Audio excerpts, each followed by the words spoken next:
Welcome back to Marbella Now. My name is Nicole King.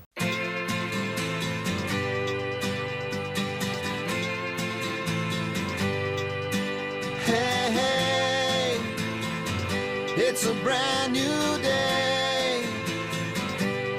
Hey, it's a brand new day. Halfway twisted. Welcome back to Marbella Now. It's been a really exciting and extended Christmas season here in Marbella because Spain celebrates the Three Kings Day, and until that happens we just keep on partying and keeping that goodwill going, hopefully for the rest of 2023. Coming up in 2023 is another United Nationalities of Marbella Summits, and sponsors of the event already declared are a new law firm to Spain called Knuckles. And I'd like you to meet a lovely young lady. Her name is Flor de Lis, and just the name is enchanting, as is she from that company.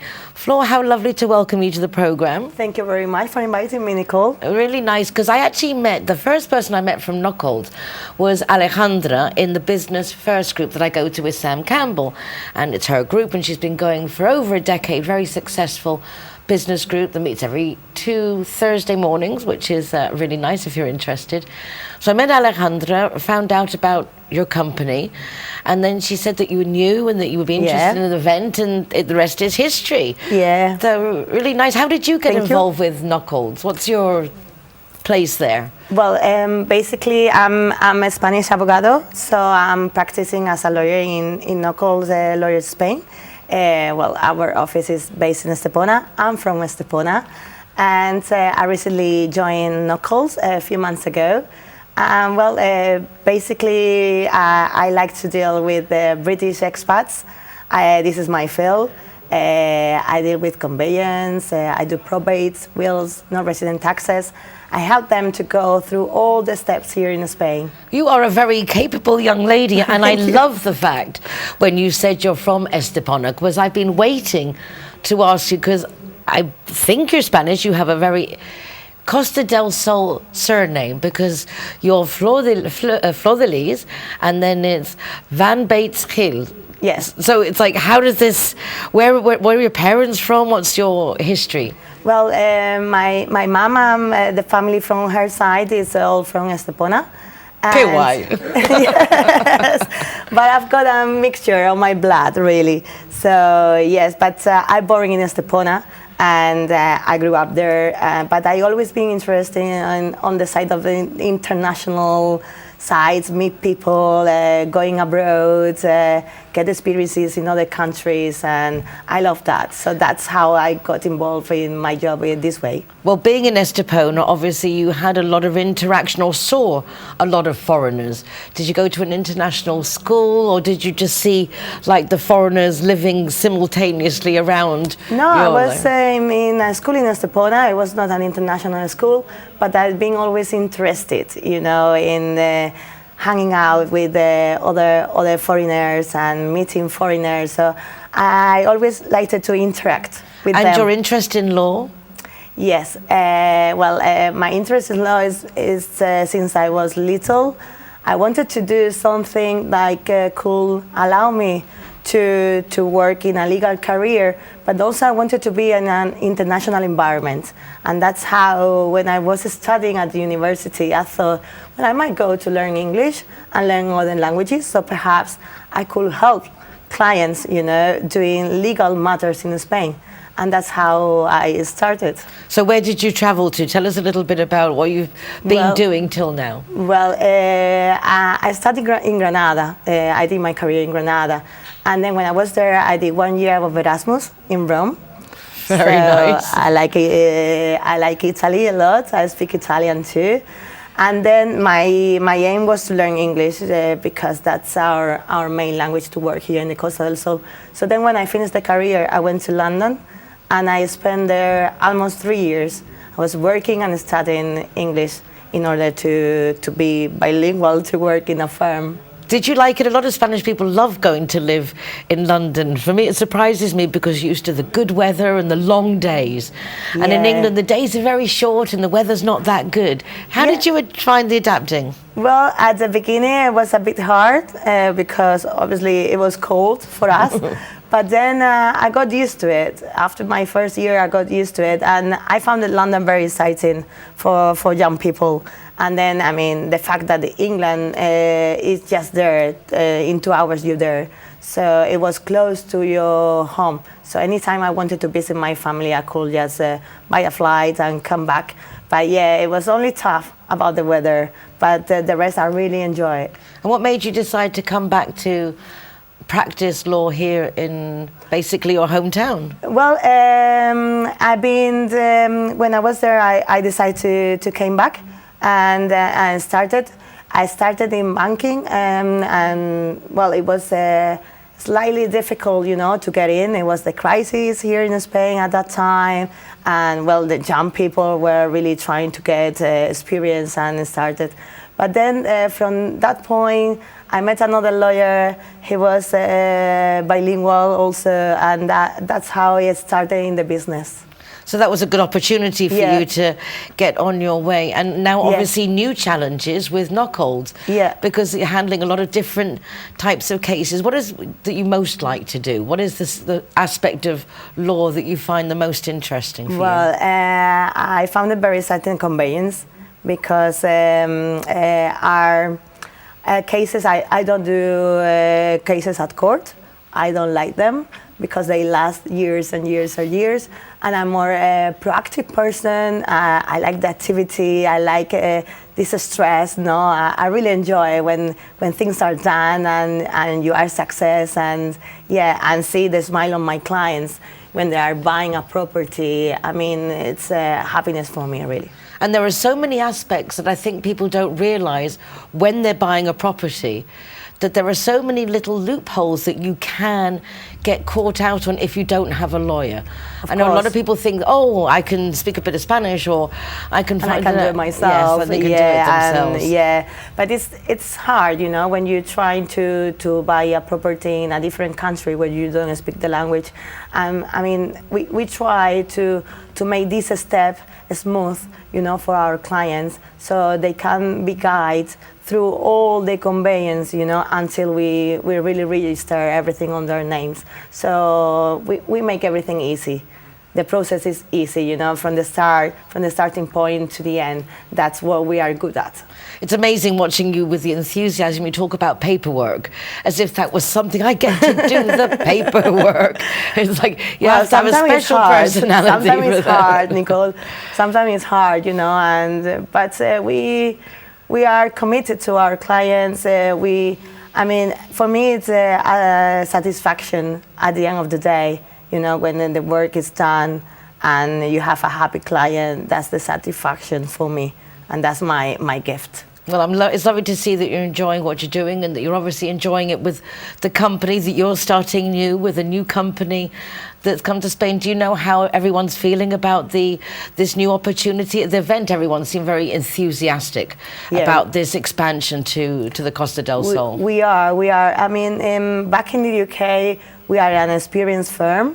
They've been almost 200 years.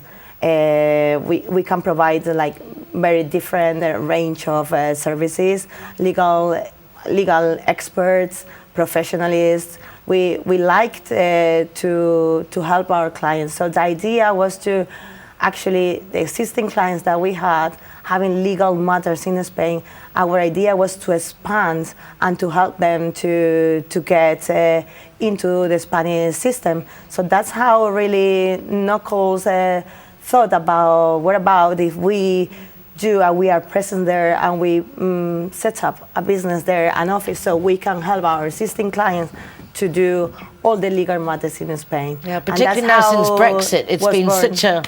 There's so much still to come with Brexit and what that means for people who are owning homes and whether they should or shouldn't buy a property and things. Yeah, the Brexit, we thought that perhaps British people won't come here anymore, But no, we just adapted to the new rules. We are up to date in everything, and yes, you know, we are trying to give as much as information to our client before they commit or they invest into a property. Exactly. It's like, forewarned is forearmed. Exactly. To not make the mistakes that others make. And I have to say, I know from my dad's experience years ago that he thought because of the people he was using and it'd be fine, and never do anything of that magnitude without having good legal advice. Exactly. It's always good to seek legal advice, especially when you are investing in a second country. Without a doubt. So, Fleur de Lis. Thank you. Lovely to have you on the programme. Thank you very much for inviting me. Thank you, Knockholds, for being sponsors of United Nationalities Marbella Summit 2022 and the one coming up in 2023.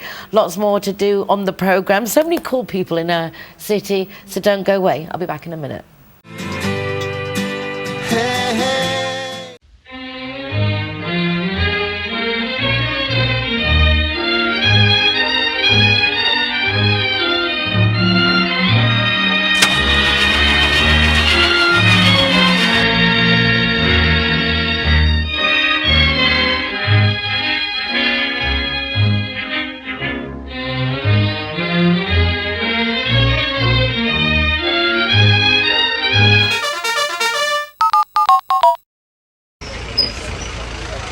Hero welcomes at Wheels Cafe.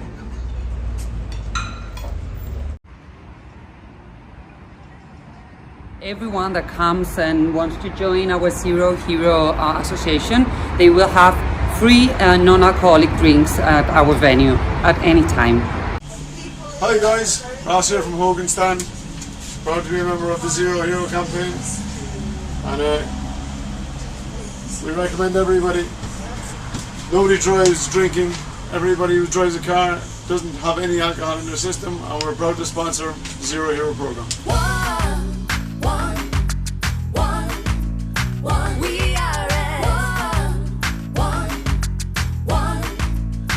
we are.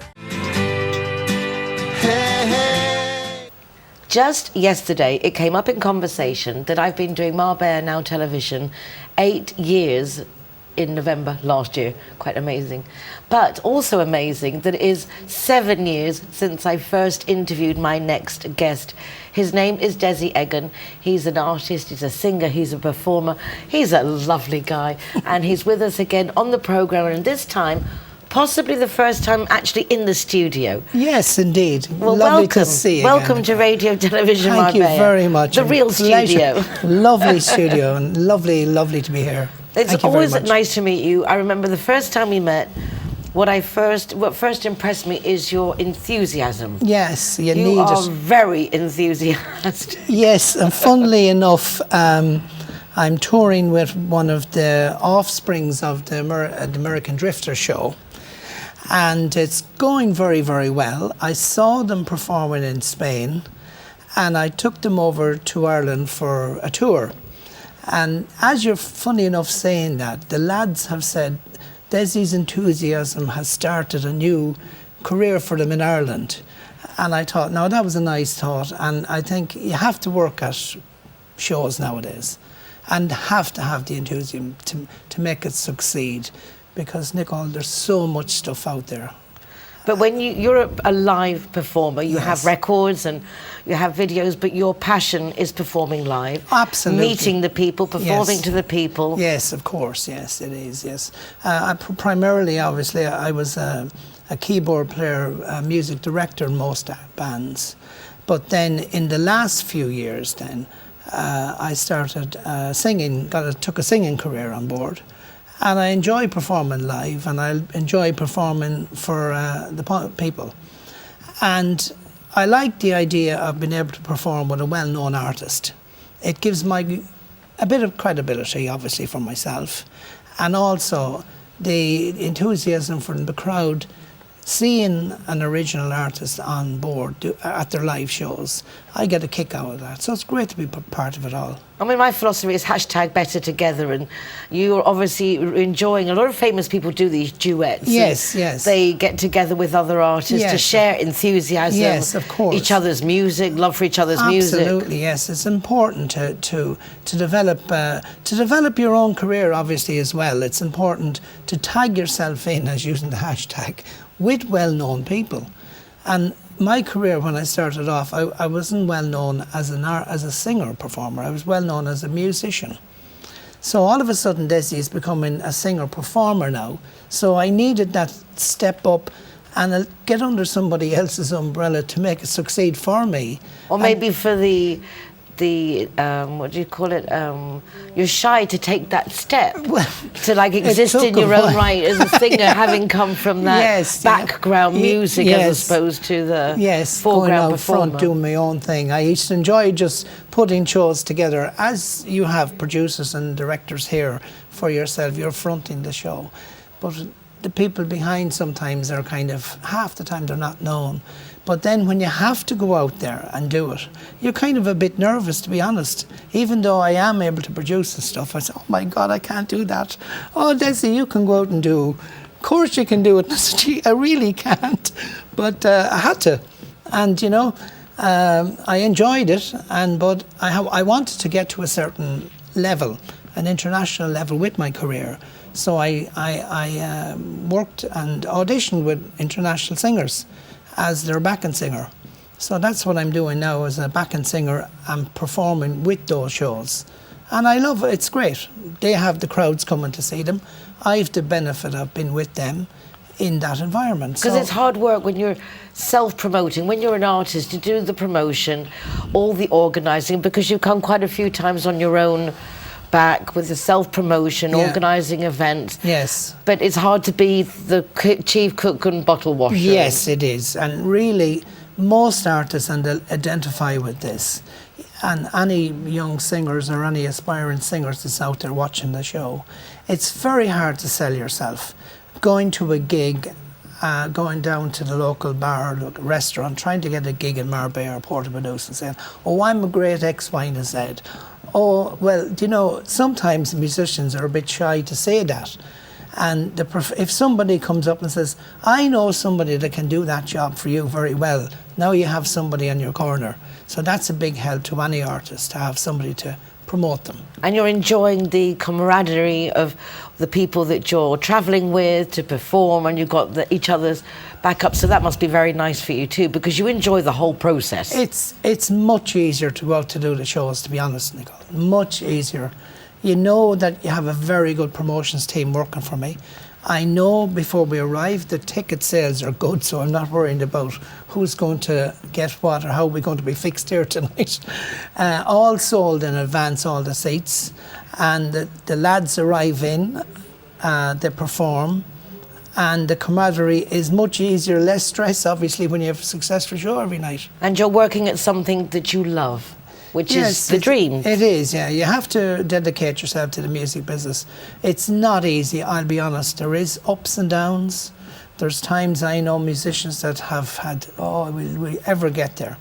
But stick with it and live the dream, as they say, when it arrives. Enjoy And where it. will you be performing coming soon? I have been asked to perform in St. Patrick's Day Parade, St. Patrick's Day in Spain here, with the Irish Association.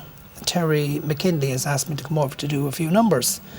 And I'm looking forward. That's on obviously the 17th of March forward.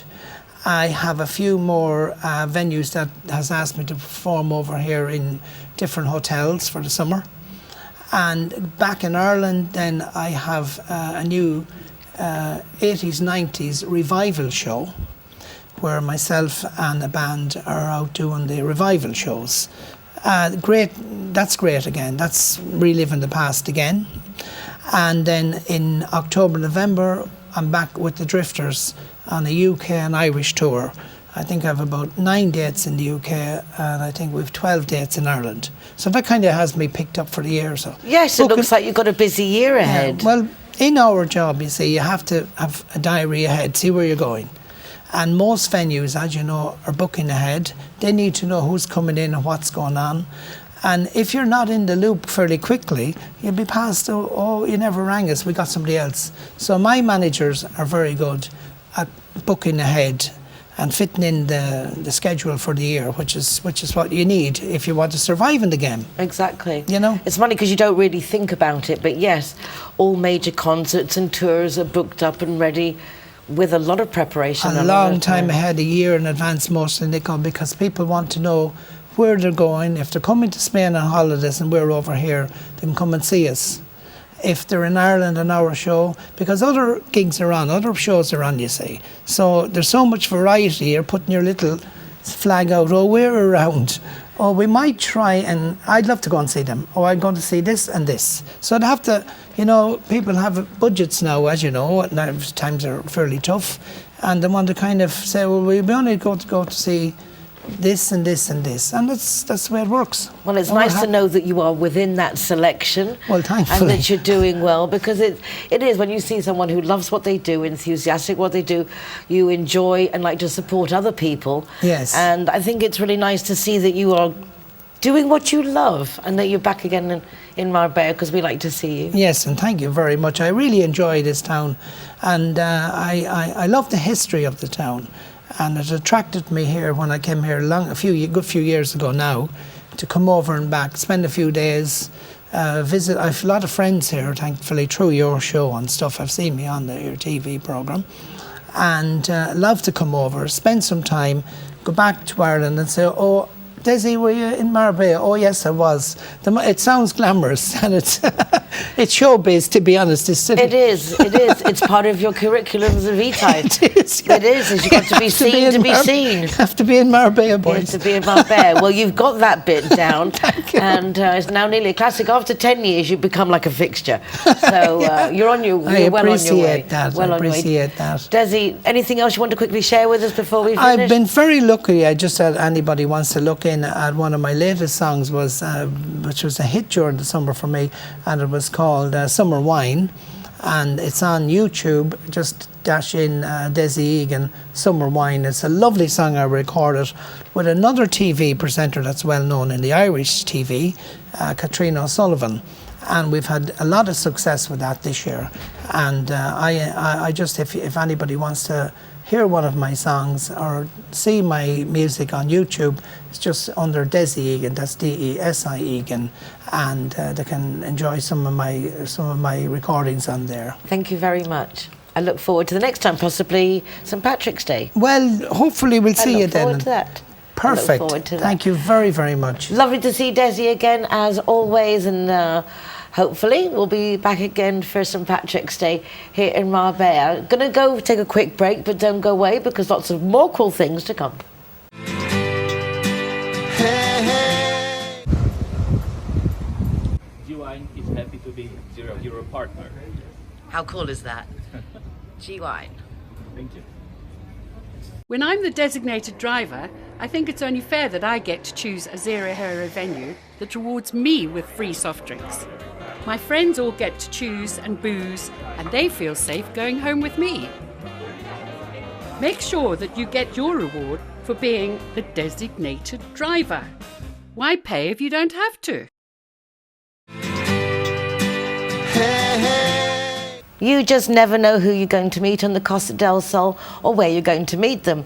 I don't like big groups, but there are certain groups that I like. I've already mentioned Business First with Sam Campbell, but another one of my favourite groups is that of the British Chamber of Commerce with our leader, Derek Langley. And I met the next guest at one of those events, which are always quite wonderful. And thanks to the sponsors, they do great little cocktails and things in different venues, which is always nice to get to meet interesting people.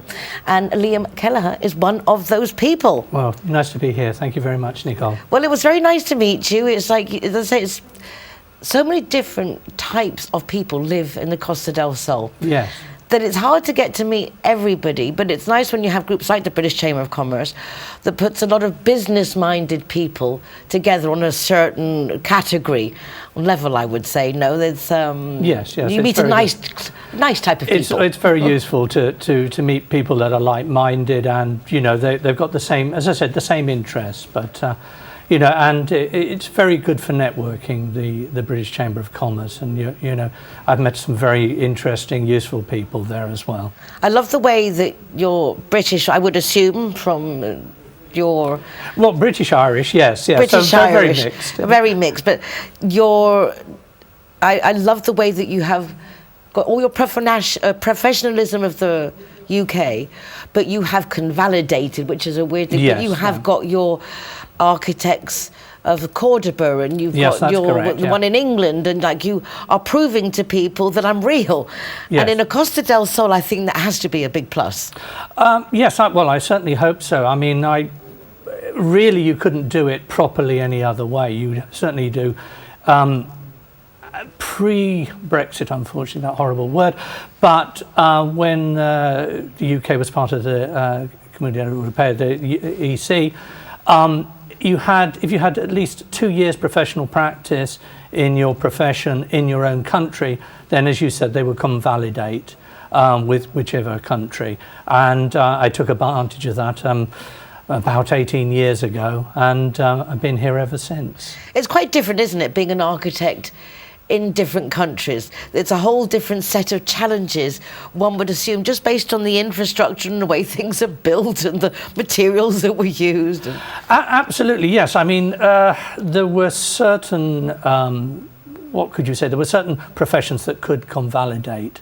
Architecture, medicine was another. But yeah, it did seem a little bit strange to me because they never asked you if you could speak the language, and I would have thought that was a prima facie thing that you must be able to do when you go to another country. And of course, as you said, like the climate here is quite a bit different, even within Spain is quite a bit different from the UK, or if you were going to work in Germany. So there are different things you need to do and different ways of doing them. But a lot of trial and error, I imagine, in the beginning, but that was a long time ago. So I imagine any of those different issues you've got well sussed out now to appreciate exactly the sunlight, the different ways the weather works, and our micro pocket climates along the coast. Absolutely, absolutely. As you said, there is a lot of different climates here. Of course, you've got the technical codes which you must abide by, but they're a minimum standard. So, you would suddenly find that what was necessary for insulation, for example, in England would not be necessary here. But I found that as I've gone on that most of the standards, the better standards that were existing in England, they've now adopted here. So that's over, 15, 20 years. It's changed quite dramatically, actually. Oh, absolutely. Since the EEC, it has changed because they've had to meet certain regulations all round to meet with the European things, as I understand it. So it's quite actually dramatic how many things have had to change here. Oh, yeah, absolutely. And need still to change. They're still changing, but yes, one of the examples would be buildings of low energy buildings or almost zero energy use buildings, or uso de energía casi nulo, as they say here. And that's something that has come in and something that interests me a lot. Is this your passive house that you were talking about? And I was like, oh, that sounds interesting. Hence, I invited you to the programme. Actually, that sounded quite novel. Yeah, I mean, passive house is something that started in Germany about 30 years ago. And Dr. Feist, who was the promoter, I wouldn't quite say the inventor, but more or less, yes. He was actually a space scientist, nothing to do with, building at all. But he thought, well, how do we start with a building? They were first looking at houses because that's where we spend most of our time, and said, look, we're going to look at this scientifically.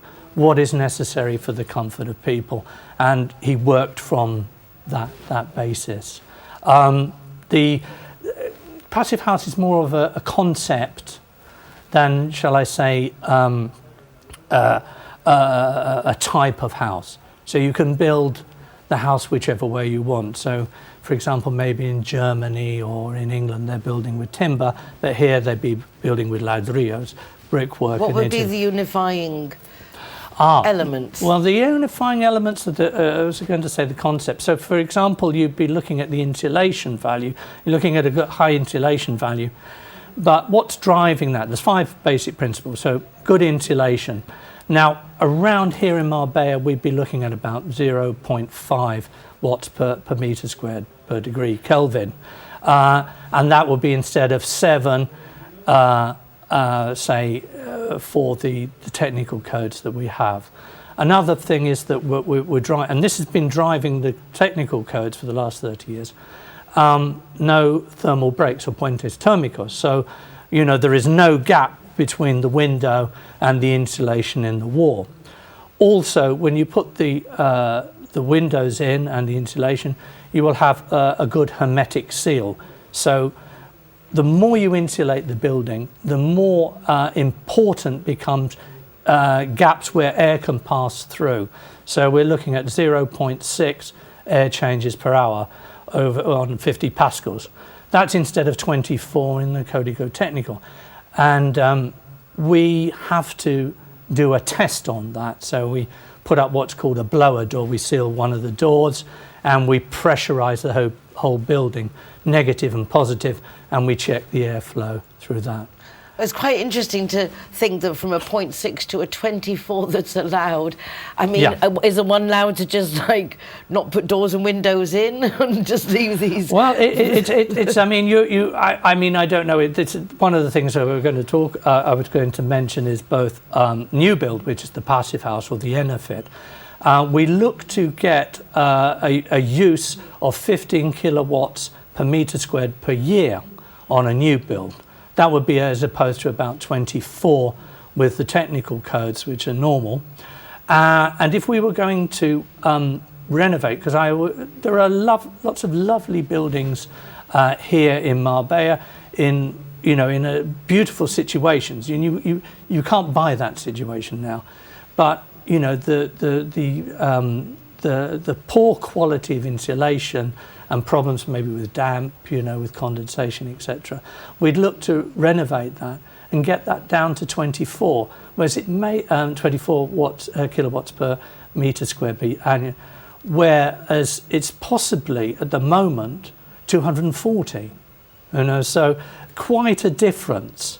And also we would put in during the heating period, we'd have a sort of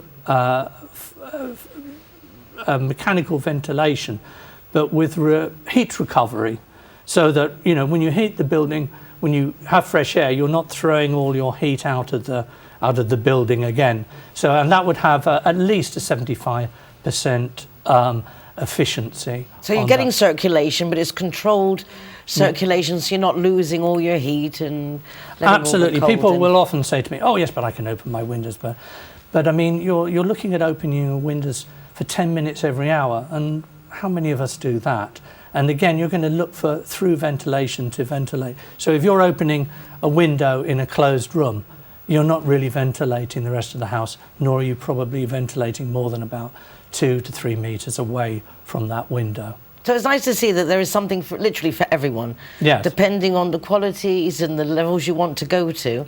Oh, absolutely. And I mean, why does it fascinate you so much?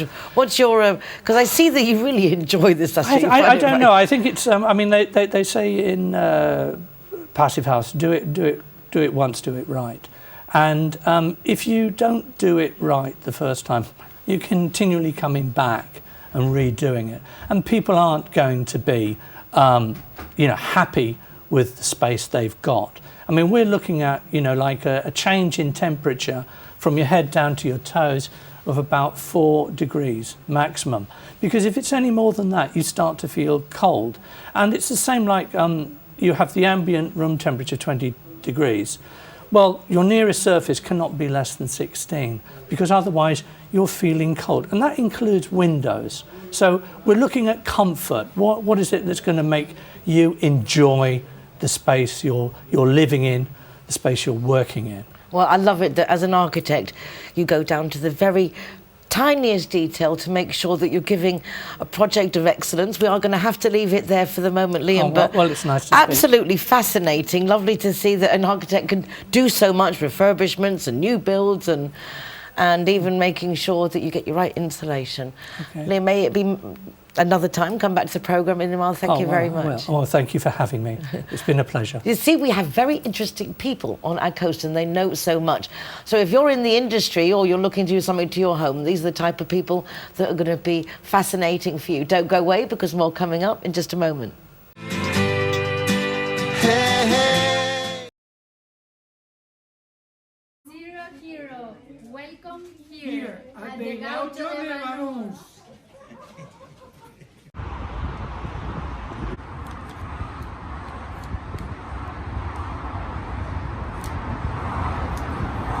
Welcome to Lemongrass, Doña Lola. Thank you very much. Hi guys, Kazakhstan is proud to welcome the Zero Heroes. So come on in and enjoy free soft drinks for anyone who is the designated driver. Thank you, Nicole.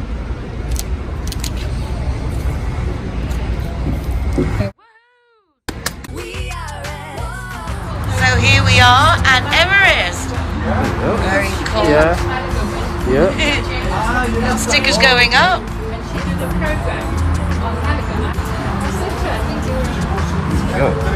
Hi, my name is Govinda. I'm from Everest. Welcome to Zero Hero, to Everest Fusion, to enjoy your cocktails, drinks, and happy hour as well. And food, of course, is delicious. Thank you.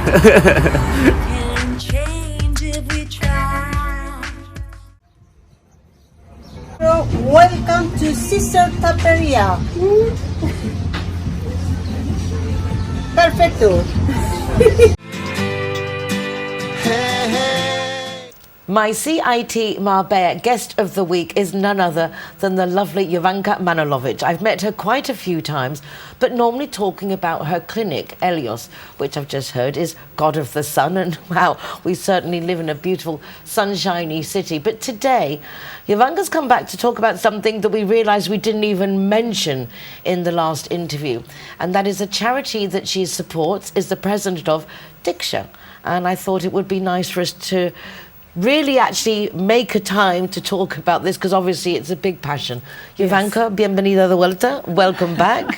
Thank you so much, Nicole. It's my pleasure to be here again with you. You have such an interesting life. I was mentioning off air just a second ago that I see you all the time. I follow you on the social media, and it doesn't matter where you are or what you're doing. There's one of these poses and there's one of those poses, and you're just joyous, which is unusual for a doctor. You're a surgeon. You're a very serious profession and do very serious things. Yes. And yet you're just a joyous, light-hearted soul. Yes, because we have to be positive always and to expand that positive energy to everybody and to feel happy. Whatever, you know, how we feel and what we have, but we have to work. It's a work. We choose to be happy, you know. It's our choice, you know. When you get up in the morning, you know, so you choose to be happy or unhappy. So I choose to be happy, you know. Well, it's working wonders for you. Yes. You look amazing. You're doing really, really well, and you've come a long way with the charity in awareness, at least, because I know when I first heard about Diksha, didn't really know that much, but I do see you've come a long way, and now you're president as well. So tell us a little bit about the progress of the charity, what it's about, and your objectives. I think that we all need one charity work in our lives. Even could be your neighbor, you know, next door, or a little cat, or somewhere, you know, Africa, or any place, any continent, any person, you know, any animal maybe. So as a famous English philosopher Russell said once, we are here in this world to expand our knowledge, to learn, and to love.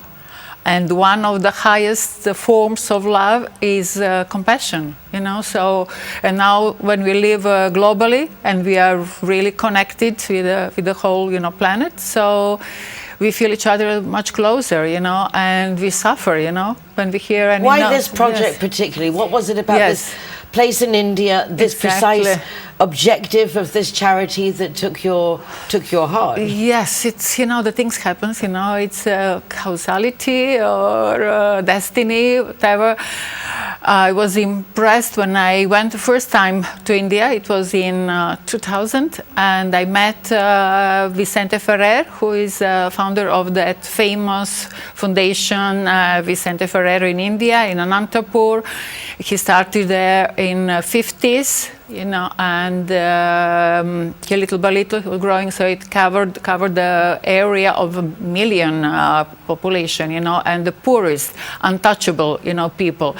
And I got really impressed when I met him personally, and I was coming back every summer for a couple of years. And a friend of mine that she used to live here in Marbella, and she was a teacher in a German school, because she's German, she decided to stay there. And after a couple of years, because I was coming back every year, and I saw how it was growing, and because it was a lot of publicity, and the people really starting to help. And Annette, my friend, she said, Jovanka, she's German, organized, and she said, look, I'm going to try to find a little NGO which is similar to this, and I want to translate this organization, the system, how it works, And I said, okay, I didn't pay any attention to that. And after a couple of years, I got an email, and she said, yes, I found what I was looking for. It's in Rajasthan, so it's very, very nice for me, the most beautiful part of India, close to Jaipur. It's an NGO which exists over 100 years and registered for 26 years and belongs to the Catholic Church. So we belong to Caritas and dioceses, so we are using that infrastructure, that platform. So we don't have any cost. We don't have to pay for that. So they are volunteers, and we are focused on children. They have different areas, the same like Foundation Vicente Ferrer, for the women, for the environment, for the elderly people, and for children. And we started with 16 children, and now we have about 300 children and 2 orphanages. So we are helping, really offering the good quality education to the really children. They are on the street, they are unprivileged. Instead of the parents, they can't afford it to send them to school because they have to work on the fields. And so we are also preventing that abuse the children, especially the girls, and forced marriages, and because now they can study and go to school, so it's a different world for them. It's to give them better future and illusion. It must be, it's heart-wrenching just hearing about it. We have such privileged lives and we take it for granted, but I imagine your tasks here, a majority are raising awareness to raise funds. Exactly. So money. Yes. You can donate money, clothes. We've been for 4 days in Caritas Christmas Bazaar for 4 days, and we were selling their second-hand clothes, items, toys. So that you can donate your time, your the clothes. We are collaborating with different in La Cala, in Fuengirola, also some charity markets, or if you are good, for example, Instagrammer, you can help us to move the social media. So you can collaborate with many things. Lots of ways to collaborate. If you're a good photographer, you can send us good photo, take the good photo. You can be volunteering in India or here in Spain. We want to. So that's nice. So you've even got opportunities to go and collaborate. So if someone was here and they want to, like you, get experience in another country, could they go and say, I'd like to volunteer with you in India, and they just get their own ticket and then they join in with the people there? Exactly, that's because nice to know. They have to pay their own ticket. But all the NGO in the world, as I know, you have to pay your own ticket, but then you have for free accommodation and the food there, and you can stay the life there. Experience. And exactly, it's a really life-changing experience. You see the world from the other point, or other focus. So that really you learn to be more happy. You're more positive. And 5 years ago, we have signed a convention with psychology college in Malaga. So the part of the post-degree in psychology, the students are going in summer to India, to our NGO, so they can help and to see. So it's very good, and they're staying for a couple of months. At the moment, we have 3 girls, 3 students. They're psychologists already, and they're doing their post-degree there, and so it's really fabulous. When they come back, inspiring. It'd be nice to have them on the program, yes, and see how they enjoy. But I think that's a lovely opportunity, yes, for youngsters, that you can also volunteer in India and get involved in that side. Yes. Makes a big difference when you collaborate with an existing NGO that has its infrastructure. Then you can really make the most of that infrastructure. Exactly. So that, for example, we have, as I said, 2 orphanages, and since we are paying 2,000 euros per year for the a nurse, we have 1 nurse 24 hours there. So there is, the health of the children has improved a lot, and no deaths, because the children because most of them, they have AIDS. And the medicine is covered by Social Security of India, but not the test. So we are paying for this special test, and so we have a nurse. So that's now the children are covered, and so they are, they don't die, in that orphanage. So it's really very positive. Little help will, give us goes a long way. A long way. It's magnificent to hear the things that you're actually achieving. Exactly. Because a lot of charities, you don't really know where the money's going. You don't know.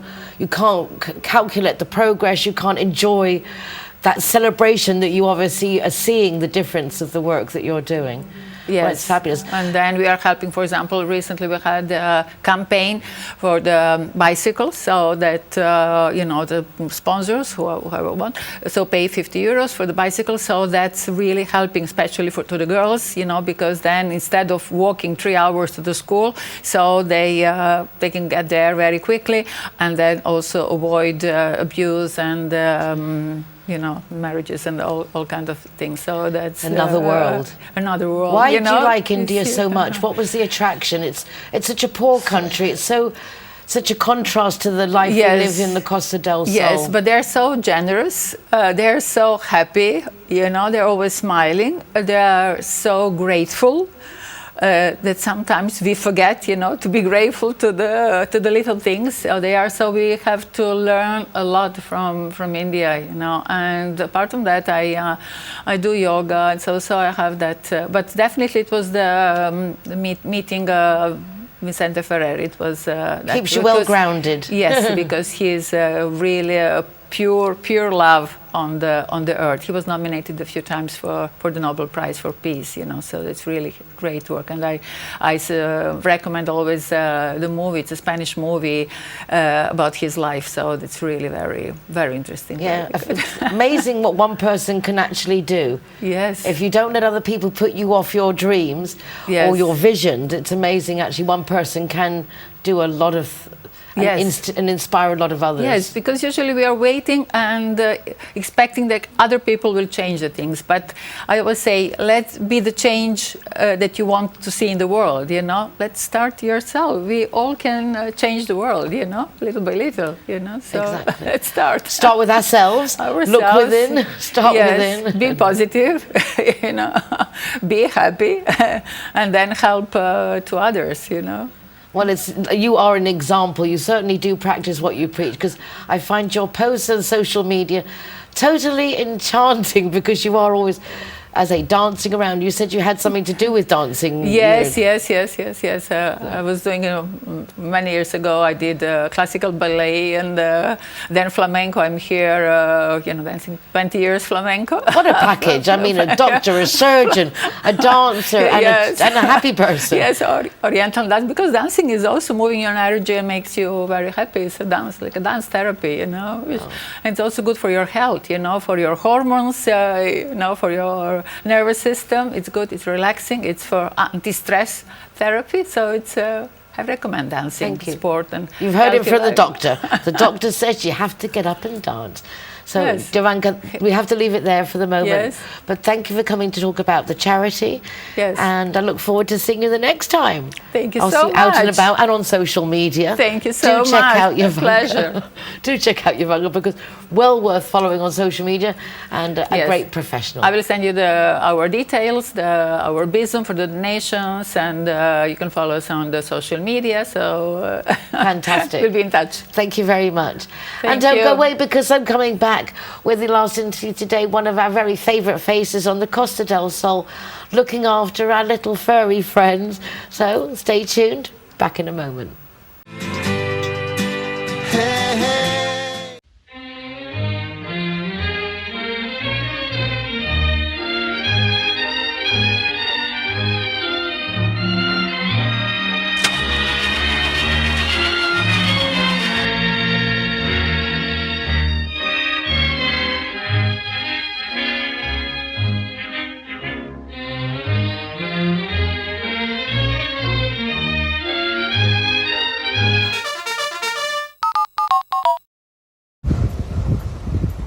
This is Miss Ro, a new partner of Zero Hero.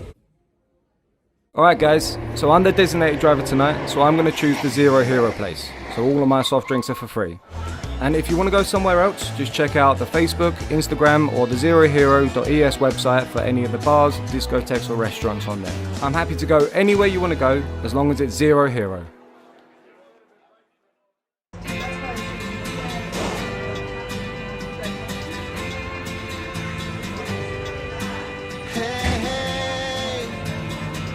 It's a brand new day. Zero Hero, welcome to the Secret Garden. We welcome you. It's a brand new. Hey, hey. Last but never least, Lily Van Tongeren, now Vice President of AAA and for years dedicated volunteer, which is what we're going to talk about today. One of the things with Lily, volunteers, exactly the type of volunteers that they need, and also about the cats, because you have hundreds of cats there and we tend to centre on the dogs. So Lily, welcome back to the programme. Thank you very much for having me. Always lovely to see you. Happy New Year to you, of course. Happy New Year to you too. It's January, so my gosh. It was a lovely Christmas, wasn't it? It was a lovely season. Well, Christmas is long in Spain, which is nice. Yes, it felt very good this year. Very nice. Everything went well at AAA as well. We had, of course, the nice Christmas lunch. We had the circus. So, yeah, it was a very nice end of the year, I think. And Wonderful. we're looking forward to a good new year. Yes, well, once again, Vice President, and which is, it's a lot of work. I know that with Elise, it's helping that you split things up. But there's just so much to do, hence always needing volunteers, because there is just so many animals, so many things required. Can you give us a clue, if anyone's out there thinking they've got a couple of hours, exactly what opportunities, what are the timetables for each of the sections that we can help? Yeah, volunteering is of course a major aspect. I mean, we're all volunteers. We do have some staff, of course, because you have to rely on staff to be there early in the morning to start cleaning the cages, cleaning the dogs and the cats, etc., etc. But the major work is done by volunteers, and at the moment the biggest or the most volunteers we need, of course, is walking the dogs. Before it was only on Saturdays that we could walk the dogs because of the logistics, but right now we want to spend more time with the dogs and to give everybody a chance. So there's every day a dog walking period. From all the dogs that are in the front, that's about 50, 60 dogs, I think, that need to be walked every day.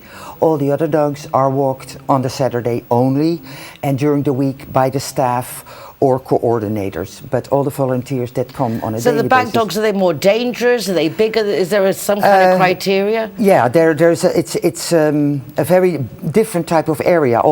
If I'm talking about the front dogs, they're all in the long hallway or in the walkway, and they're mainly one dog in each cage or two in a cage, while in the back, a lot of dogs, you have like 10 in bigger cages, 15 in bigger cages, many more in bigger cages, which is a very much different way of walking the dogs, because you cannot just go out there and take one out. You have to take most of them at the same time, cage by cage, and that's being done on a Saturday with a whole group of volunteers and coordinators, so that one cage gets walked immediately, return, and then the next cage. But the daily walking with the dogs that are in the front is so much easier. Can you show up at the day, or do you need to call and plan and say that you're coming? The simplest thing is to go to the website and send an email to voluntarios at AAA-marbella.org and send an email for the hours that you might be available. We're walking dogs now. We have a different program between 10 and 2 o'clock. And what we do is each dog gets more time. So there's a walk, and then you can go with the walk into a small recinto and play with the dog, spend some time with the dog, watch the dog, see if there's anything wrong, brush the dog if you want, so that the dogs get a little bit more attention. So it's not like quickly walking, quite rushing back and walk a dog again. So if you have a couple of hours between 10 and 12, you don't have to do the whole shift, but you can come for 1 hour or 2 hours. But it would be great to write to Voluntarios. Then somebody will be in touch and schedule you in the hours that you are available. And then you come to AAA, you'll be given the dog. The person who will give you the dog will tell you the name of the dog, what the dog is, what you need to watch out for, etc. Because not all dogs, of course, are always the same. Some need some extra watching.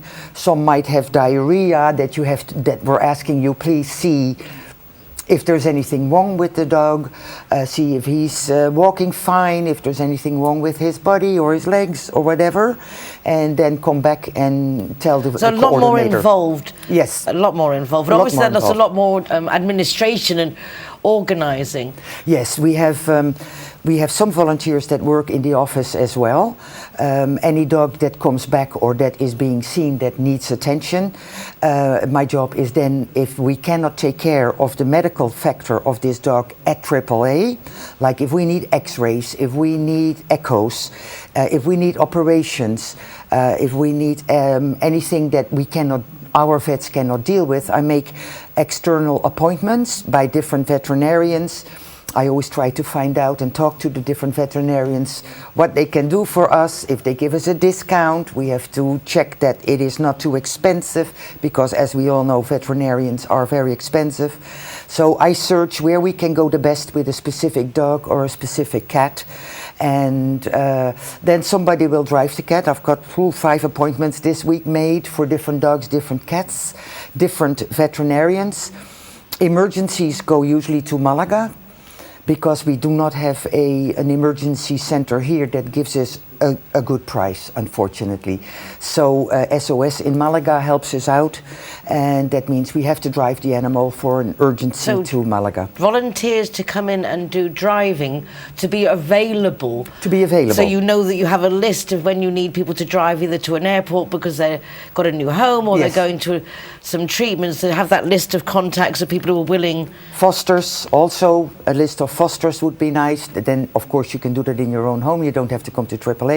But the work at AAA also means that we need volunteers for cleaning. We have some volunteers that clean the cages while the dog is out. We have volunteers, or we need volunteers. We have a tremendous amount of laundry, of course, specifically now in the colder days. We use many more blankets, many more sheets. The very, very soiled ones we have to throw away, but the ones that we can wash, we wash. And then we need volunteers to do that, take the washing out of the machines, put them in the drawers, hang them up when it's dry, fold them up.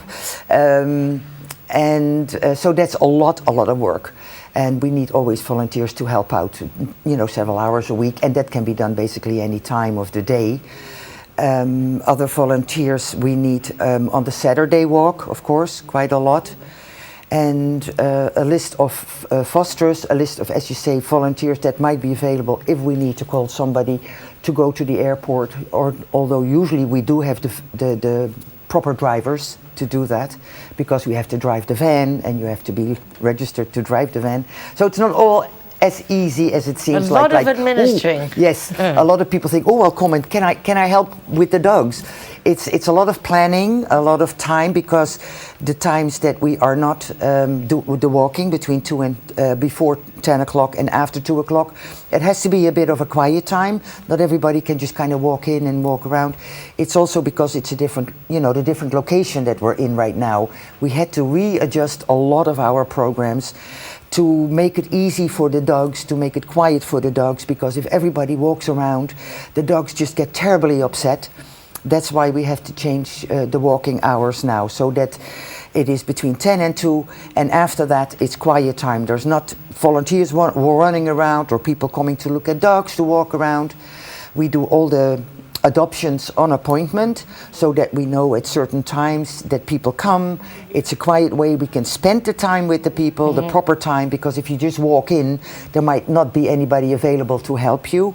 So it's very important to do certain things on appointment, and then we have the time, we can show you the dogs you're interested in, and move on. And the cats. And the cats, yes. I'm always talking about dogs. In theory, easier, no, because they don't need to be walked. They just a lot of cleaning. Cats' pee is very smelly. Yes, we so have. I imagine a lot of cleaning. We have around 300 cats, which a lot of people don't know, because unfortunately, I really do not talk much about the cats. But we have about 300 cats, and they're in one large area, all divided in cages, and so many cats in different cages. We have separate area for sick cats, separate area for cats that are going to travel that need to be looked after. Do people adopt cats? Yes, there's a lot of cats adoptions, and we also work with Germany a lot. They adopt a lot of cats from us generally.